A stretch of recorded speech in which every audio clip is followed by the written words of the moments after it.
Assalamualaikum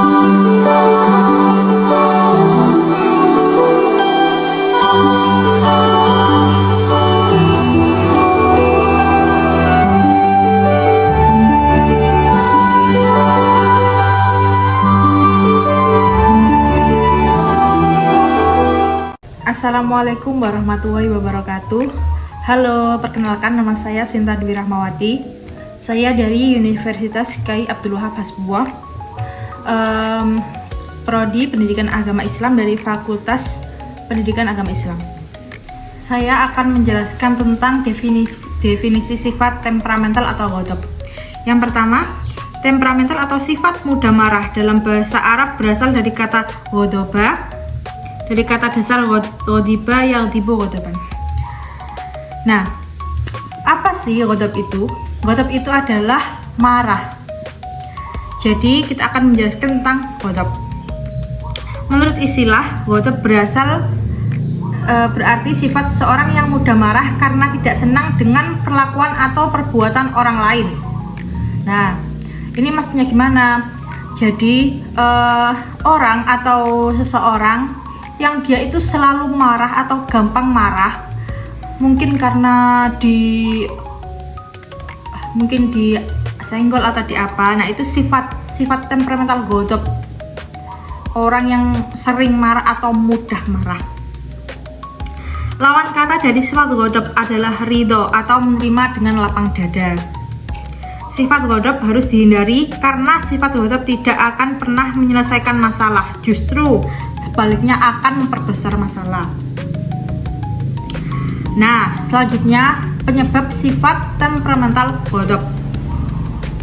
Itu ada dua. Sebelum saya menjelaskan tentang faktornya, jadi ghadab itu adalah sifat yang manusiawi karena pasti akan selalu melekat pada diri seseorang atau manusia, kecuali manusia-manusia tertentu seperti contohnya Nabi Muhammad. Nanti saya akan jelaskan. Nah, yang pertama faktornya itu adalah faktor fisik atau jasmani.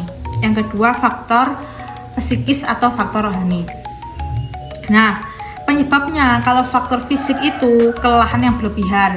Nah, contohnya misalkan nih, kalian sekolah dari pagi sampai sore, terus kalian masih ikut ekstra. Nah, itu pasti kalian akan merasa capek.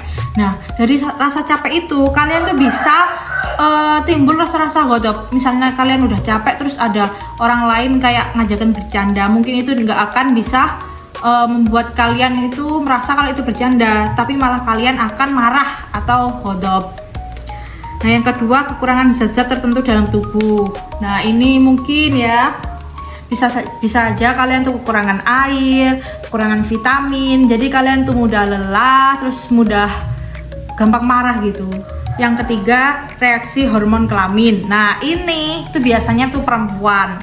Kenapa kok perempuan? Karena perempuan itu pasti akan mengalami masa-masa menstruasi di setiap bulannya. Nah, itu pasti akan sangat mempengaruhi kemarahan atau hormon dari perempuan itu. Pasti yang perempuan pasti merasakan, karena saya juga merasakan. Dan yang ke faktor psikis rohani. Nah, itu penyebabnya pertama itu ujub, bangga terhadap diri sendiri. Misalkan kalian mendapatkan juara kelas 1, itu pasti kalian tuh bangga sama diri sendiri. Tapi ya udah, bangga sewajarnya, nggak usah kayak dipamer-pamerin atau merasa kalian itu paling sempurna, paling pintar, itu nggak boleh. Yang kedua, perdebatan atau perselisihan. Ini seperti bertengkar atau adu mulut, sindir-sindiran, itu juga. Terus senda gurau yang berlebihan. Nah, ini juga termasuk misalnya ya, ada orang yang bercanda itu terlalu berlebihan, itu juga nggak boleh. Misalnya sampai membawa-bawa fisik atau membuli dengan cara misalnya kamu gendut gini, itu nggak boleh ya. Itu juga termasuk penyebab ghadab. Yang keempat, ucapan yang keji atau tidak sopan. Nah, ini kebanyakan anak laki-laki yang seperti ini, berbicara kotor, itu membuat mudah marah. Dan kelima, sikap permusuhan pada orang lain. ini seperti dua kayak perselisihan, kayak bermusuhan gitu loh, kayak bertengkar terus sama orang lain, itu juga termasuk faktor penyebab godok.